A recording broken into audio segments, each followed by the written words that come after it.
Oh, sorry, I didn't see you there. Well, let's get to work.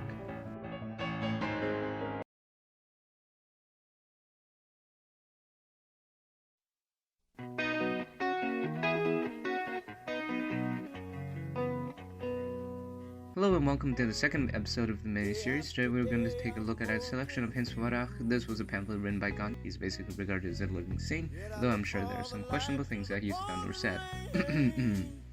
Anyways, here's the source. Let's read it. You guys get all that? Okay, let's get started. In this pamphlet, Gandhi answers questions from an interviewer. The audience of this pamphlet will most likely be the literary Indians, judging by the question and answer format as well as the source in the form of the pamphlet.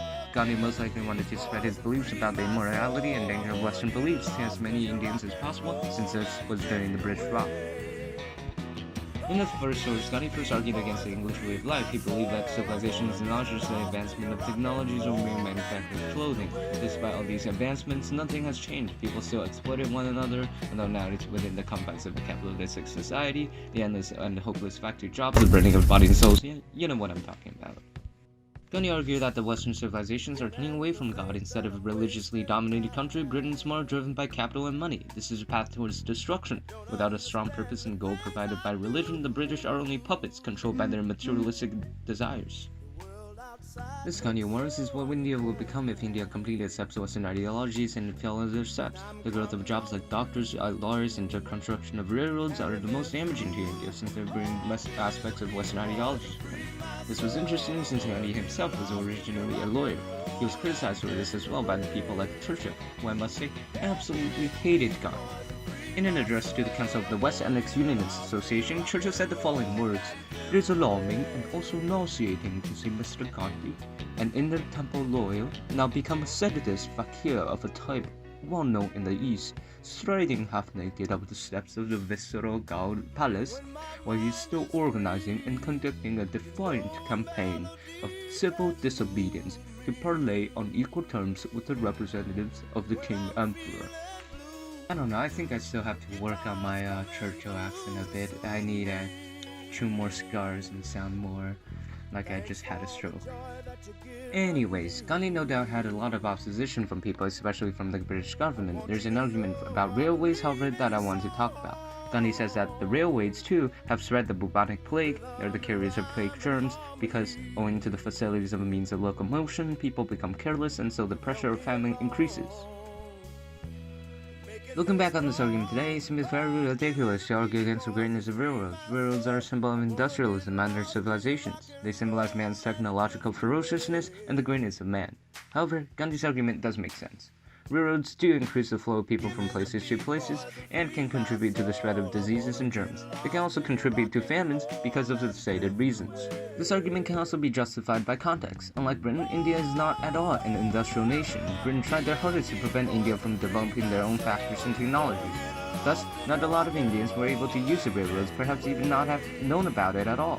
However, Gandhi's views for the future of India are highly questionable and unorthodox. This is the experiment wrote in his book Mahatma Gandhi's Vision for the Future of India. In Gandhi's idealized state, there will be no representative government, no constitution, no army or police force. There will be no industrialization, no machines and certainly no modern cities. There will be no capitalism, no communism, no exploitation, and no religious violence. Instead, the future Indian nation would be modeled off the India of the past. It would feature an agrarian economy, self-sustaining villages, an absence of civil law, and a moral framework that would express the collective will of the people.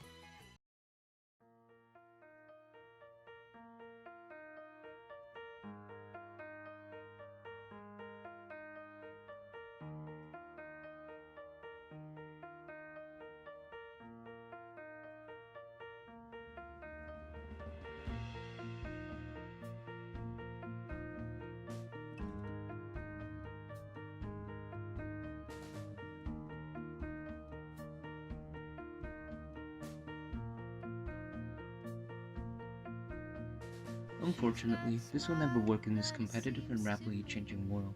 If you want your nation to prosper and be a safe haven for your loved ones, you have to stand up and fight for it. No one will give you rights just because you're persecuted and oppressed. Furthermore, doesn't this go against the very nature of man? To walk in place and live in rural backward societies without strict laws and limit the discussion parts of human nature. If I stare too long, I probably Anyways, these are just my thoughts. Please, if you disagree with me or have anything else to say, leave a comment and we can have discussions about it.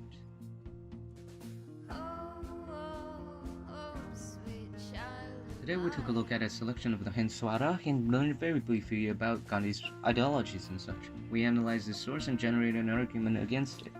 We'll take deeper looks at Gandhi in the future, but I hope to see you next time.